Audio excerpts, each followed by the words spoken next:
No começo de sua carreira na WWE, Kane era literalmente um demônio. Era alto, forte, tinha uma máscara horripilante, cabelos longos. Todos tinham medo de Kane. Alguns diziam até mesmo que tinham mais medo de Kane do que do próprio meio-irmão dele, Undertaker. Porém, com o passar dos anos, a WWE foi tomando decisões muito ruins com Kane e com isso acabou matando um pouco do seu personagem. Kane nunca foi tratado com muita seriedade igual seu meio-irmão Undertaker, tanto que ficou um longo tempo sem conseguir conquistar títulos principais, títulos mundiais, e até mesmo alguns títulos de mid-card a WWE ignorava para ele. Ficou muito aprisionado na divisão de tags. Com o passar do tempo, a WWE resolveu tirar a sua máscara de demônio e colocar um Kane sem máscara, um Kane ainda assim que botava medo nos adversários, apesar de não utilizar mais sua máscara, que foi uma identidade sua por muitos anos. Até que quando a WWE percebeu que Kane estava também se desgastando dessa maneira, resolveu voltá-lo com a máscara no ano de 2012. Era um Kane diferente, um Kane reformulado, um Kane destruidor que começou bem, derrotando nomes até que relevantes, uma boa rivalidade com John Cena, uma boa rivalidade com Randy Orton.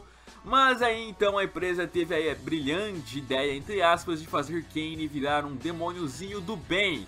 Kane começou a se sentir apaixonado por AJ Lee e depois virou super amiguinho de Daniel Bryan. Os dois se abraçavam, o Kane tinha sentimentos, o Kane se apaixonava. E isso fez que esse personagem de demônio do Kane perdesse totalmente o respeito e medo que possuía. Para piorar, nos anos seguintes, a WWE resolveu colocar Kane como um personagem da autoridade, o chamado Kane executivo, o cara que comandava os shows do Monday Night Raw, um cara ali totalmente diferente, bem diferente mesmo do que era o demônio do passado. Os primeiros anos de Bray Wyatt na WWE davam a entender que seria um dos grandes da história da empresa. O seu personagem, junto com a Wyatt Family, seus discípulos Eric Rowan, Luke Harper, tudo fazia parecer que Bray Wyatt teria uma carreira brilhante. Muitos o comparando com Undertaker, por ser um personagem sombrio, um personagem sobrenatural, que tinha alguns poderes, algumas místicas. E realmente era isso que se encaminhava. Os primeiros anos foram bons, umas boas rivalidades com Daniel Bryan, alguns ataques ali em alguns superstars. Depois a rivalidade com o John Cena, onde lá ele começou perdendo então pro John Cena depois da WrestleMania. Aí tudo bem, você pode até dizer, pô, isso aí matou um pouco o personagem, mas ele conseguiu se reconstruir, Bray Wyatt ainda continuou firme e forte. No ano de 2015 teve uma bela de uma rivalidade com o Roman Reigns, foi nela que inclusive foi introduzida a entrada do Braun Strowman. Mas depois de 2015, quando ele perdeu pro Roman Reigns, tudo veio decaindo. Ele acabou nem sequer participando de combates na WrestleMania, foi jobber do John Cena e do The Rock na WrestleMania 32, veio decaindo muito, retornou bem até depois pro SmackDown Live, quando teve as Brand Splits, chegou a ganhar o título mundial no ano seguinte, no ano de 2017, aquela aliança com o Randy Orton. Depois o Randy Orton venceu ele na WrestleMania e aí simplesmente acabou o Bray Wyatt de vez, né? A última respiração que ele tinha era quando ganhou o título mundial, ia pra WrestleMania como campeão, mas depois que perdeu pra Randy Orton, aí o Bray Wyatt veio declinando cada vez mais, perdendo cada vez mais, fazendo combates bem irrelevantes, combates de kickoff. Aquele personagem dele se tornou muito chato, porque ele escolhia um alvo aleatório, e aí falava quase as mesmas coisas de sempre, e aí atacava, e no final sempre perdia, ou se vencia de uma forma roubada, não passava tanta credibilidade como antigamente. Foi enjoando, foi se tornando o mesmo Bray Wyatt de 2013, de vários anos atrás, então meio que foi perdendo um pouco ali todo aquele ar nele, toda aquela mística dele, porque pô, o cara perdeu tantas vezes que não dá pra levar ele a sério, sabe? Nossa, que cara perigoso, que vive perdendo. Tanto que aí depois começou a rivalidade com o Matt Hardy recentemente, perdeu também pra variar, e aí no fim das contas acabou fazendo uma tag com o Matt Hardy, mas sinceramente não é nada comparado ao potencial que ele tinha no começo de sua carreira. Ok, é fato que o Finn Balor quando começou no main roster tava indo muito bem, tava muito em alta, né, ganhou o título universal, bateu o Roman Reigns limpo, bateu o Seth Rollins, tava indo bem. Acontece que depois que ele se lesionou naquele SummerSlam de 2016, tudo mudou. Ele voltou depois do ano de 2017, mas não foi a mesma coisa, né? Foi um Finn Balor assim que raramente usa aquela pintura dele de Demon, que simplesmente agora eu acho que ninguém mais deve lembrar disso, do Finn Balor. Ele atua mais como o Finn Balor humano mesmo. E assim, se tornou muito enjoativo, porque toda vez ele vai, faz aquela entrada dele sorrindo, com aquele casaco preto, sorrindo, sorrindo, sorrindo, e só fica nisso, não faz uma promo assim chamativa igual outros superstars, não fala algo assim que realmente chama atenção.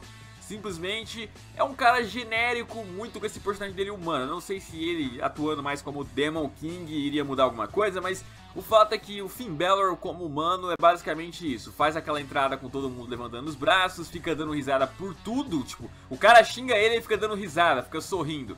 E aí fala que ele é o Balor Club, nós somos o Balor Club. Basicamente isso, aí faz to switch e fica nisso. Simplesmente nisso, sabe? Não muda nada, não faz nada diferente. Então é algo assim que eu não acho que seja só culpa dele, acho que também é problema de booking, mas que se tornou um personagem muito desgastante, se tornou e muito mesmo. Eu não sei, talvez na divisão de tags poderiam consertar isso. E aí falando sobre divisão de tags, eu acho que o parceiro ideal pra ele seria o próprio Bobby Roode, que também tem uma semelhança no Finn Balor. Que é basicamente, desde que chegou ao main roster, o que ele faz de interessante? Uma entrada, faz aquela entrada lá, pô, glorioso. Aí sorri pra lá e pra cá, faz uma coreografiazinha ali. E aí pronto, faz os combates dele. Os combates ali do Bobby Roode nunca foram grande coisa, nem na época do NXT. Não acho ele ruim, acho ele bom, mas nunca foram grande coisa. Já o Finn Balor eu acho sim que tem algo a mais. E basicamente é isso, também não faz aquela promo decente. Basicamente ele sempre fala alguma coisa, sei lá, alguma coisa aleatória e depois diz no final que vai ser glorioso, vai ser glorioso, vai ser glorioso. Basicamente o tal do nós somos Balor Club do Finn Balor, o Bobby Roode faz falando nós somos gloriosos, vai ser glorioso, será um dia glorioso. E basicamente fica nisso, e aí sorri pra lá e pra cá, faz aquela entradinha e pronto. E aí quando tem alguma coisa valendo o título, na maioria das vezes perde, apesar de ter ganhado o título americano, não teve um reinado longo. E fica nisso também, né? O Bobby Roode ainda não tá há um ano no main roster, não completou um ano ainda, vai completar, se eu não me engano, em setembro. Mas também é outro que tá se desgastando, nem se compara com o que ele tinha no NXT, né? Talvez uma tag com o Finn Balor possa melhorar os dois, porque são dois personagens que em um ano ali de main roster, podemos dizer assim, já enjoaram demais. E eu coloco aqui também a Sasha Banks, né? Por que eu coloco a Sasha Banks? Porque eu lembro de 2015, a Sasha Banks era a favorita daquelas que subiram do NXT. Não era Charlotte, não era Becky Lynch, nem a Bayley que veio depois era tão favorita como a Sasha Banks era. E olha que a Sasha Banks era heel. E todo mundo gritava, né? Nós queremos Sasha, nós queremos Sasha. E aí a WWE meio que prendeu a Sasha Banks e resolveu dar o push pra Charlotte. Na época eu até tinha entendido, porque eu pensei que eles estavam segurando a Sasha Banks pra WrestleMania 32 ter o momento dela. O que não foi isso que aconteceu, né? A Sasha Banks acabou não vencendo o título lá. E pra piorar, além de não vencer o título na WrestleMania 32, ela ainda turnou o Babyface, né? Ela foi e seguiu o resto da carreira Babyface até os dias de hoje. Então a gente não teve aquela Sasha Banks do NXT no main roster, só teve no comecinho ali, e aí ela não ganhou o título, depois virou Babyface e é até os dias de hoje ali a Sasha Banks que a gente tá vendo. Não teve um reinado, toda vez ganhava o título feminino, um mês depois já perdia no pay-per-view, nunca conseguiu ter um reinado pelo título feminino. E basicamente enjoou, sabe, esse estilo dela de, pô, eu sou a chefona, eu sou a Sasha Banks e você vai perder e tal. E aí ela vai lá, tem a chance dela, perde roubado, ou então ganha finalmente, aí chora quando ganha o título, aí pronto, na semana seguinte já perde de novo. É algo que enjoou, sabe, é algo que enjoou na Sasha Banks, ela não muda a atitude dela, ela vive falando que é a chefona, ela não consegue ter um reinado, não consegue passar de uma semana, de um mês com o título nas mãos, e aí vive virando desafiante de novo. É algo que desgastou. A gente poderia colocar a Bayley aqui também? Poderia, mas eu acho que a Sasha Banks, por estar mais anos aí no main roster, deveria ser mais cobrada do que a Bayley nesse sentido, né? Até porque a Bayley recentemente até começou a tomar algumas atitudes diferentes do que a Bayley tomaria e tal. Começou a ser mais agressiva do que aquele personagem bobinho dela de antigamente. Agora a Sasha Banks é a mesma Sasha Banks desde a WrestleMania 32, não mudou nada e não conquistou nada mais. Já tava na hora de mudar, já tá super desgastado. Eu sinceramente gostaria de ver uma Sasha Banks heel novamente. Ou pelo menos Babyface, mas tendo um reinado maior, né? Mas sinceramente enjoou também. Dá pra ver que todos esses daqui, eles foram prejudicados por não terem recebido push. Pode ver, o Demon Kane, o Bray Wyatt, o Finn Balor, o Bobby Roode, a Sasha Banks, todos eles. Você lembra de algum reinado deles com algum título longo? Não teve, eles não tiveram a oportunidade de ter um reinado com um título, demonstrando o personagem deles.